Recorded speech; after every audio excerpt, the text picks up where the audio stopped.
And we're going to be held responsible. We're going to be held responsible. Socialism, the status quo, Donald Trump, totalitarianism, or the Constitution, or our golden ticket. And that's where Ted comes in.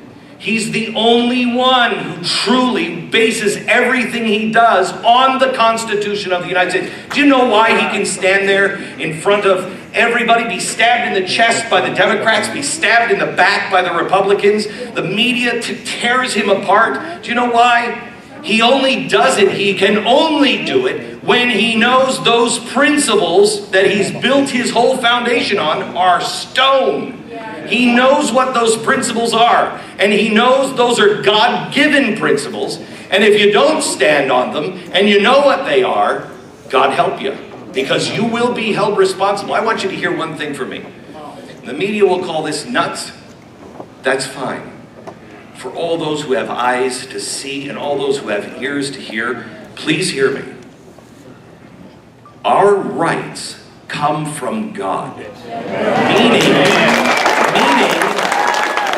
that they don't belong to us. They have been given to us for us to protect. They're not us. They're not ours. They don't belong to us. And I have no idea what he's going to do with the rights of man, but I've seen some pretty incredible things that he's done with freedom already. It's not done. But if we are the generation that loses these rights under our watch, we will stand before the judge in heaven and we will have hell to pay. These belong to him. It is time for the people of God to stand up and stand for the principles.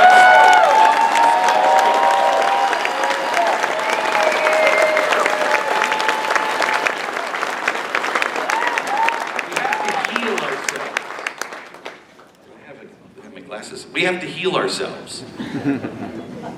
Because we're a nation that is in real trouble. And we've torn each other apart long enough. We will not last another 4 years with calling people names, with shouting people down. We can't do that anymore. Ronald Reagan had a horrible relationship with his daughter, Patty.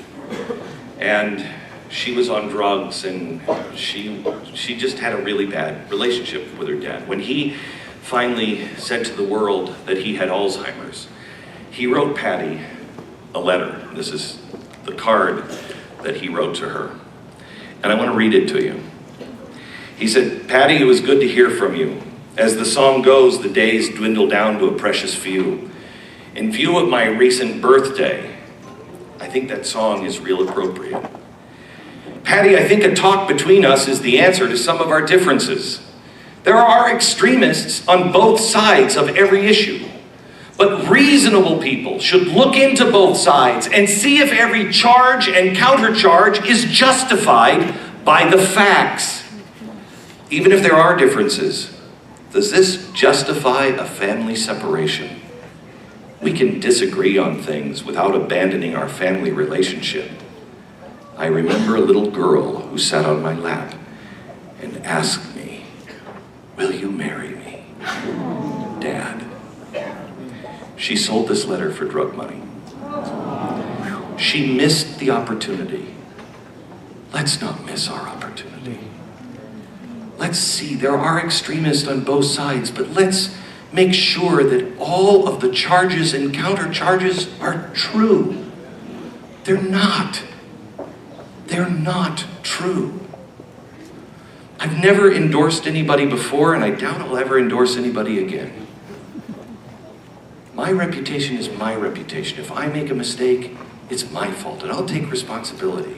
And I've never wanted to lend my name out to somebody else, because most of them are dirtbags. There's some really good people in Washington, but how to find them, I have no idea. Ted Cruz, when he came into my office, this is 4 years ago, because I'm from Texas, he's from Texas.